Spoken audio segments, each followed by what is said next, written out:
The Widows' offense showed up in a big way last time out against the Dragons as they were victorious 15-2. Led by Crush Gonzalez and Rose Davenport, who had fantastic games at the plate. Crush finished 3 for 4 with a home run, 2 doubles, and 5 RBIs, while Rose Davenport ended 3 for 5 with 2 home runs and a whopping 7 RBIs. Gonzalez's home run came in the bottom of the second, and it was of the 3-run variety, while Rose's first one was in the bottom of the fourth off Misaki Ito entering the game for the first time. This one was also a 3-run shot that made the game 9-1. Her second home run was in the bottom of the seventh. It was another 3-run blast off Miki Shotaro this time, and this gave them the 15 runs. Our Widows had a big day, and they looked to carry it over into the season finale against the Tigers. Before the final game though, our girls continued to improve their play on the field. Raven Chaos says she switched up her diet, and now she feels like she'll be able to cover more ground in the outfield, as that's one of her weaknesses. Yao Ling was seen staying after practice to get some extra batting practice in. Extra practice makes the end result that much better, she told me, and I can't argue with her there at all. This team knows the position they're in and are doing everything they can to get into the playoffs. The Widows are in 4th place in the Valiant heading into this last regular season game at 12-11. The Dragons are right behind them at 11-12, but with the win over them last game, it makes the playoff hunt a little easier to secure. The Tigers are in 4th place in the Monument at 13-10 and are looking to possibly tie the Sirens with a win in this last game. Sally's slow pitch returns to the hill for our Widows in the final game of the season. Last we saw her, she got hammered by the Nightmare, and she missed her last scheduled start due to not feeling mentally ready to go. Over the last few weeks, she's been clearing her head, and she has a chance to end the season strong. The Tigers start Dai Kang Yo, a late season sign, so this is his first time facing the Widows. Sally's first inning starts with the out as she gets Chun So Yu to pop out to Tatiana May at shortstop, filling in for Lilith Nightingale. Next up is Ji Wo Yoon, and she grounds out to May at short, so a busy start for the rookie on defense in this one. Young Won is the 3rd batter of the inning for the Tigers, and she grounds out to Fatima de la Cruz at 2nd as the inning quickly ends for slow pitch and the Widows on defense. Yao Ling gets things started with the first hit of the day for either side as she singles into center. The extra sessions are already paying off. Chloe Nightingale is next. She unfortunately grounds into a double play, so Raven Chaos steps in with 2 outs. She lifts Leo 1 into left, and it's just a fly out to Chun So Yu as the inning ends. Slow Pitch has a dominant half of the second inning, and she starts it by getting the dangerous CT Villanueva to swing through the 0-2 curveball for her first strikeout of the game. Next is Tai Choi. He's locked in at the plate, but all he can do here is fly out to Raven in right for the 2nd out. Sally ends the inning the same way she started it as she strikes out Siwoo Boo with a slider that he has a hard time handling. That's 2 strikeouts for Sally Slow Pitch.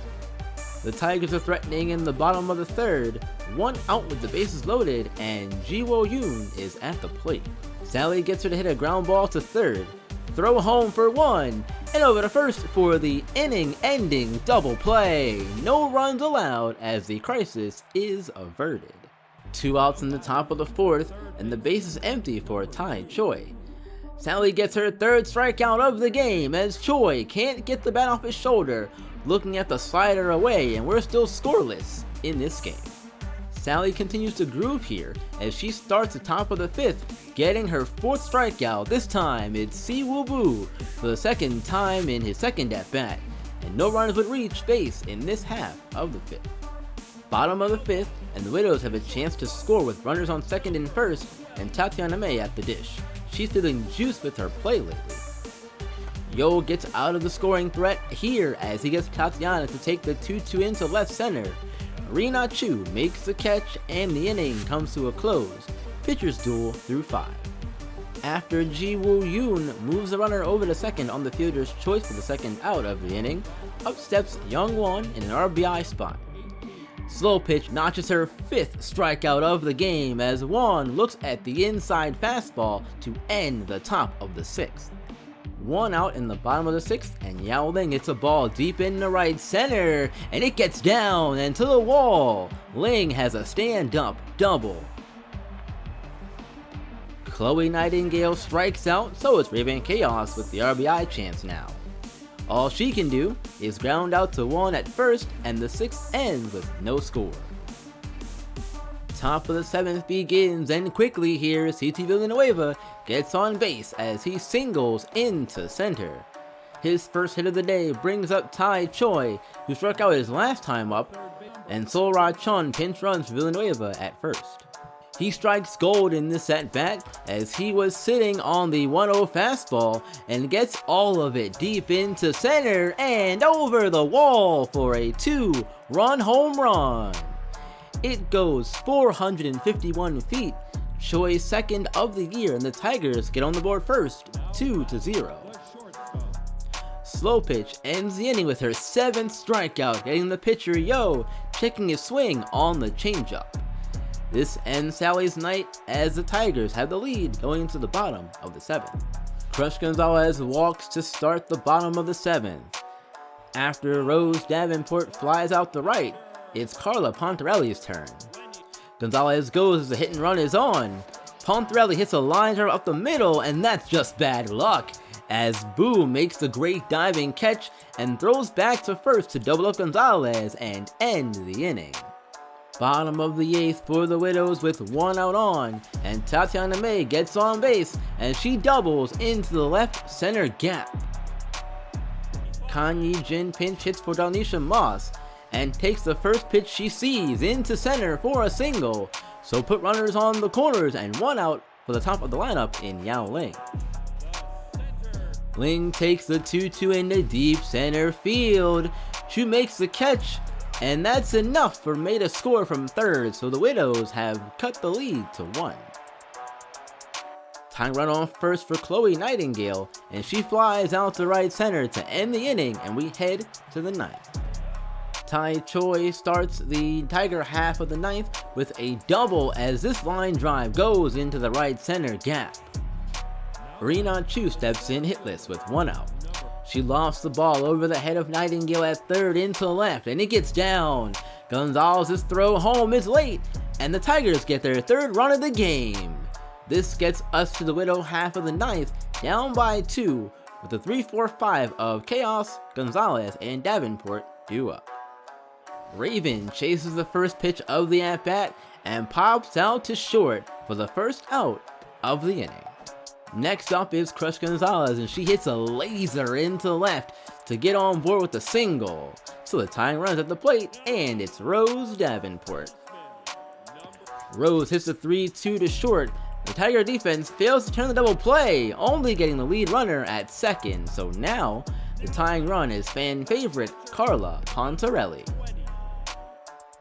She hits the first pitch of her at-bat to second, throw to first gets her, and the Widows drop the final game of the regular season in a close one, 3-1 to the Tigers. The 3 stars of the game are Tai Choi, Dai Kang Yo, and Sally Slowpitch. The question is, after this loss, do the Widows still make the playoffs with their 12-12 record? The Widows do, in fact, get into the playoffs. They'll be the 4 seed and will play the number 1 seed Pythons, who they won the season series against 2-1. The conference semifinals are as follows. On the Valiant side, it's the number 3 seed Monarchs playing the number 2 seed Battlehawks, while our 4 seed Widows will play the 1 seed Pythons. In the Monument, the 1 seed Swordfish will play the 4 seed Tigers, and the 2 seed Nightmare will play the 3 seeded Sirens. There are only 3 teams from last season who made the playoffs: the Widows, Nightmare, and Swordfish. Both the Widows and Swordfish are looking to get back to the championship, and also 4 new teams entering the league made it into the playoffs. The Battlehawks, Monarchs, Pythons, and Tigers all made the playoffs. Congratulations to those teams in the first year of the AWL making the playoffs, and good luck in the playoffs as well. In a 4-game series from here on out, which teams will advance to the next round and ultimately win the championship in the second season of the AWL? Leave your thoughts and predictions for the playoffs down below. Alright you guys, that's gonna do it for me for this video. With all that being said, playoffs are here. I'm so excited about it. I cannot wait to get into the games properly for you guys. First set of games, first game will be coming to you tomorrow, so look out for that. I don't know how I'm gonna do it. I haven't decided as of recording this. I haven't decided how I'm gonna do it, so you'll see come Monday though, so look out for that. Anyway you guys, do all the things you usually do. Like, share, comment, and if you're new here, please subscribe as well. You can always unsubscribe if you don't like it. If you decide, hey, it's not for me, that's cool. No hard feelings either way. I promise. Also, be sure to follow me on Twitter and Twitch. Both those links in the description box down below. Until next time, you guys, you know what to do. Keep on shining and keep on grinding. I will see you all in the next one.